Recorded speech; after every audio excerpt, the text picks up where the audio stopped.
కాగజ్ నగర్ నుంచి ఒక తమ్ముడు వచ్చిండు, జావేద్ అలీ. ఆ జావేద్ అలీ అనే తమ్ముడు ఒక మంచి మాట చెప్పిండు.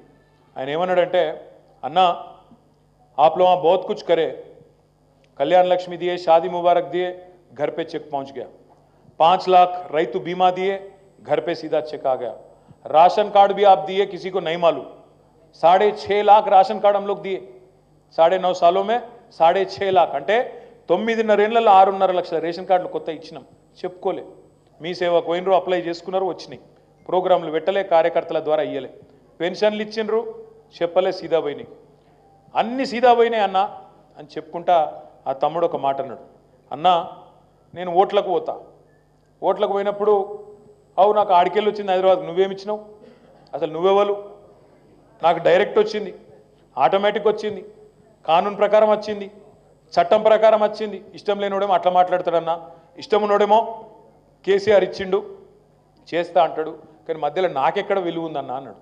ఇంకొక మాట అన్నాడు గమ్మత్తుగా, ఆయన చెప్పిన మాట నాకు అట్లా మనసులో ఉండిపోయింది. అన్నా ప్రభుత్వం ఇచ్చే పైసలకు ప్రజలకు మధ్యన కార్యకర్త ఉంటేనే విలువ ఉంటుందన్నా, దయచేసి యాద పెట్టుకోని చెప్పింది. ఇటువంటి చిన్న చిన్నవి ఈ 9-10 నెలల్లో చాలా విలువైన సూచనలు వచ్చినాయి. తప్పకుండా వాటన్నిటిని అమలు చేసుకుందాం, కార్యకర్తలను కడుపులో పెట్టుకొని చూసుకుందాం, పార్టీ నిర్మాణం చేసుకుందాం.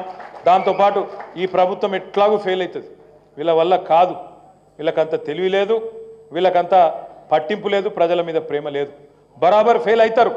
కానీ ఓపికగా మనం పనులు చేసుకుంటూ పోతుండాలి, ప్రతిపక్షంగా మనం చేయాల్సిన పని చేసుకుంటూ పోవాలి.